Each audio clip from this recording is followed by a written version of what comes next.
સવારમાં વરસાદ આવતો હોય અને આપણે નાવાનું બાકી હોય ને એટલે કામ થઈ જાય.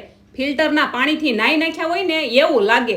અને તમને ખબર જ છે અમે બહુ ખાવી બટેટા. જો હવે 12 વાગી ગયા છે, જીનુને મૂકવા જાવું છે, પણ વરસાદ બંધ રે તો થાય ને. ચાલુ વરસાદમાં મૂકવા જાવી, છત્રી લઈને જાવી તોય અડધા પલ્લી જાવી. વાહન જાતા હોય ને પાણી ઉડાડતા જાય, એને કોણ સમજાવે? અમારા બેન પાસા કે વરસાદ હોય ને તો એ રજા રાખી દેવાય, 4 મહિનાની રજા. બોલો, જીનું તો જીનું જ છે, પણ જો એને મૂકીને આવું ને તરત વરસાદ બંધ થઈ જાય. લુચ્છો વરસાદ છે. હવે જીનુને બટેટા ભૂંગળા ખાવા છે. ખાલી કે હે બની જાહે ને પછી કે હે મમ્મી મારે ભીંડાનું શાક ખાવું. સુરતમાં બધા હુઈ જાય ને પછી વરસાદ આવે આટો મારવા એટલે આપણે કપડાં ફેરવીને હુવાનું છે, ઉપાધી નહીં. જો હવે બટેટા ફોલવાના છે, પછી ભૂંગળા 2 પ્રકારના તળવાના છે. બટેટા પેલા તેલ મરસા લીંબુ ખાંડમાં બોળ્યા, પછી ભૂંગળાનો વારો, અને પછી અમારા બેન આરે માથાકૂટ કરવાનો મારો વારો. જીનું છે ને ઠળિયાના ઠ ને ટપાલીનો ટ કે એનું શું કરવું?